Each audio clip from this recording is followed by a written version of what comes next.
Goeiemôre. Dit is Woensdagoggend, die 5de Augustus 2026 en oude gewoonte. Groet ek julle hier vanaf die walle van die Groot Rivier. Heel eerstens staan ek stil by donderdag aand se bosberaad en die bosberaad gaan oor die Kalergi plan. Nou gister het ek gepraat rondom die Spaanse inval, die hoeveelheid immigrante wat in daardie enklawe van Soweto inbeweeg het, en dan ook die immigrasie, onwettige immigrasie, onbeheerde immigrasie in Europa in. En wat beteken dit? Waar pas dit in by die Kalergi plan? Wat almal natuurlik vandag vir jou sê, is 'n samensweringsteorie, 'n regse konspirasieteorie dat blanke Europeërs vervang moet word deur Afrika immigrante. So kom ons praat 'n bietjie daaroor, kom ons praat lekker daaroor en kom ons bespreek dit donderdag aand.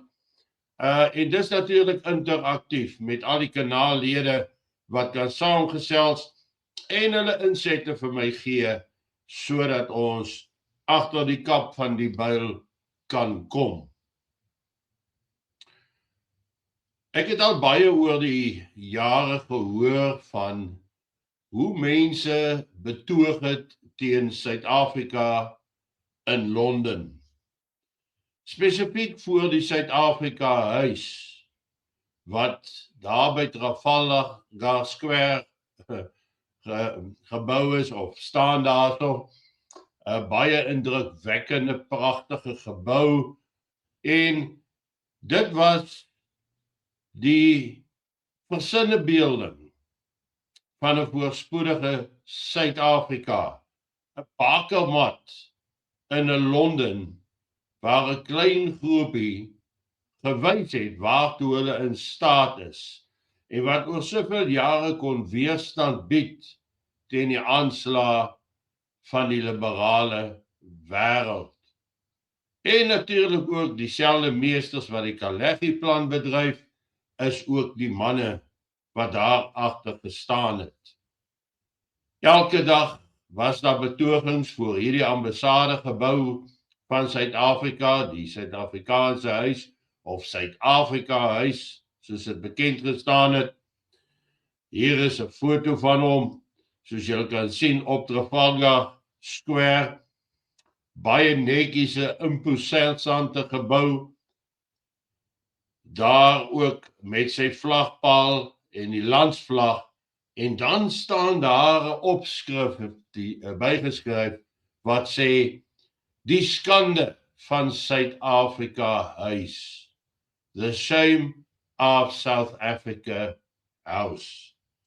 Nou wat is dan nou daar aan die gang? Dit was dan vir soveel jare dit waarheen almal met verlangende oë gestaar het. Almal wat in Londen en Trafalgar Square gaan betoog het teen die ou Suid-Afrikaanse regering, het daar gestaan en 'n begeerte gehad om Suid-Afrika oor te neem, om 'n regeringsverandering in Suid-Afrika teweeg te bring, wat daartoe gelei het dat die ANC uiteindelik aan bewind gekom het. Nou dieselfde mense wat daai pragtige, netjiese, skoon geboue aangestaar het met 'n diepe wens dat dit hulle sin kan word, het dit toe gekry.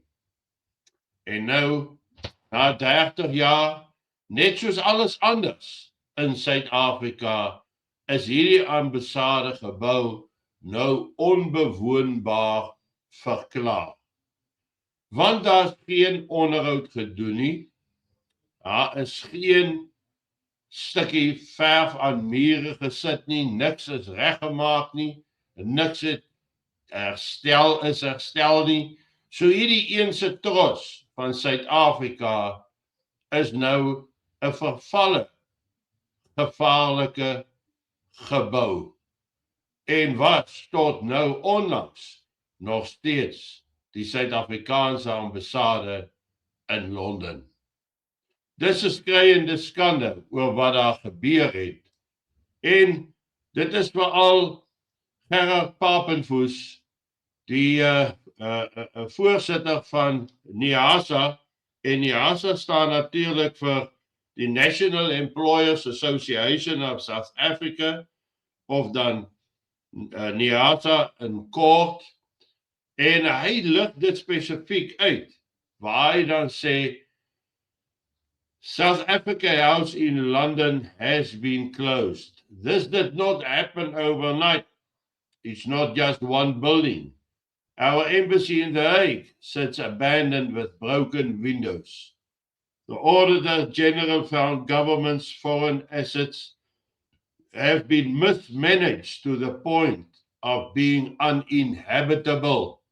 Meanwhile, South Africa still spends billions on programs that do nothing for the economy or the people or the country. And yeah, Gerard Papenfoos explains what this actually tells you about how government runs everything else. So ek speel dan ook hierdie videoetjie saam. Dis 3 minute lank. Kyk baie mooi na wat sê hy hier. This is the employer's voice. South Africa House on Trafalgar Square has stood in London since 1933. This year, it shut its doors. The Department of International Relations and Cooperation says this is a planned upgrade. This is apparently only half the story. This old, historically significant building is now no longer fit for occupancy. This did not happen overnight. Decades of deferred maintenance finally caught up with the building. This is only one building, but it fits the pattern.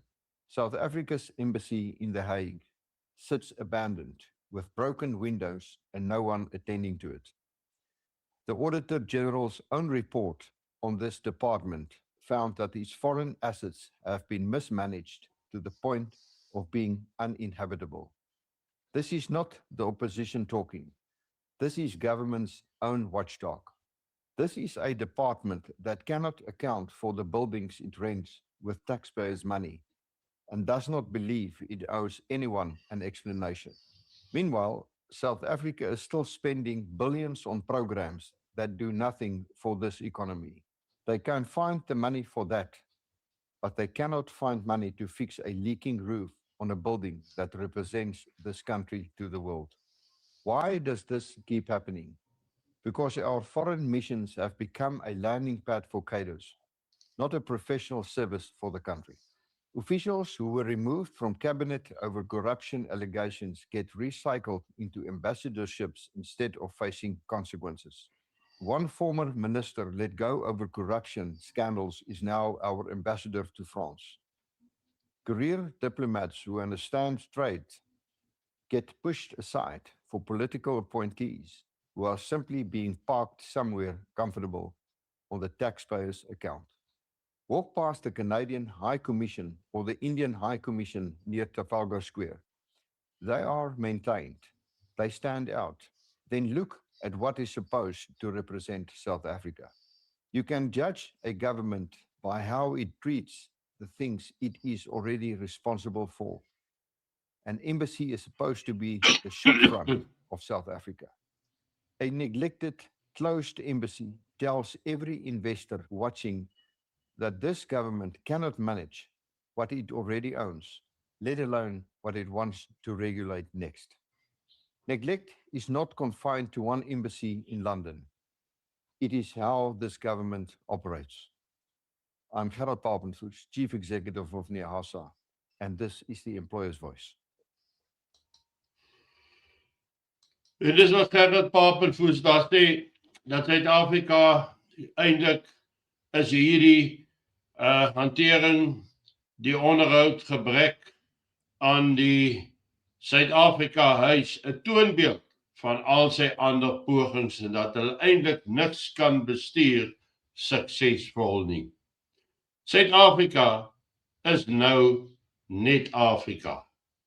Daar's geen verskil meer nie, behalwe dat die res van Afrika is veiliger as Suid-Afrika. Tog wil ons mense dit nie so sien nie. Hulle wil dit nie raak sien nie. Hulle glo steeds dat ander Afrika lande is meer gevaarlik, meer vuil, meer vervalle. Maar ons beweeg na die punt toe waar ons presies gaan optree soos elke ander Afrika regering. Brazzaville, Kongo, die roete van die lughawe na die president se strandhuis is altyd mooi en word die voorkante geverf en die straat word skoongemaak wanneer die president 'n besoek kom aflê. En die roete wat hy ry, lyk dit pragtig, netjies en skoon. Maar net die voorkante van daai geboue word onderhou, net die voorkante word geverf.